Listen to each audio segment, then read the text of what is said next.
Growing problems with peer-to-peer lending in China. Now, the way it works is this. You give money to a lender who loans it to others, and then you make money on the interest. But, as Matt Rivers tells us, many P2P loans in China have not been repaid, and thousands there have lost their life savings. These are some of the victims being treated like criminals by the government that they say failed them. China is in the middle of a widening P2P lending crisis, and protests erupted in Beijing this week. They were met by an overwhelming police response. Look at this woman, prone, being dragged into a cop car. Another scene here, hauled towards a bus. This is how China deals with public protest. This man spoke to CNN, and we agreed to protect his identity. He could face government retribution for speaking to us.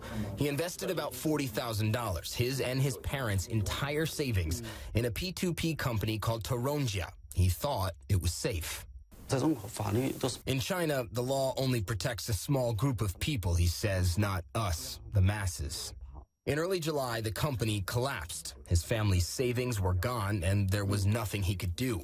The company's website says the chairman disappeared. Police opened an investigation and have detained 13 people, but says nothing about paying anyone back. He says, I fear that my family will learn this. My parents would be suicidal if they knew, so only me and my wife know for now. 4,470 P2P firms have collapsed since 2012, according to Wangdai Zhijia, a respected industry analysis firm.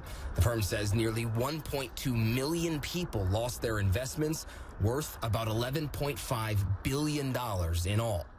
The People's Bank of China said they would crack down on bad lenders and, quote, comfort the investors. We don't know what that means, and the PBOC didn't reply to our request for comment.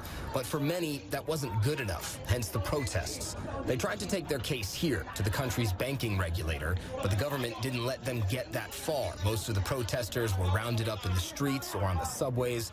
One person gave CNN video that he says shows police showing up at one would-be protester's house and not even allowing him to leave. Most of the protests planned for outside this building were coordinated on WeChat, a messaging app that experts say the government monitors in real time, though Beijing denies that. And yet all signs point to the government knowing that these protests were going to happen beforehand. The massive police response shows you how far Beijing is willing to go to stamp out dissent. Another victim who lost about $200,000 told CNN the protests will likely continue. We need to fight for our rights, he says. My life is ruined. Now I'm like a financial refugee. So despite the threats of jail or detention, it seems that people who've already lost everything have little left to lose. And now, Christy, you're probably asking, well, why did all of these people choose to invest their savings this way? And part of the reason is that the government here actually encouraged them to do it. So take a look at these photos. The P2P company we just told you about, called Torongia, was actually a favorite of local and national government. Officials toured their offices and even attended fancy banquets like this one.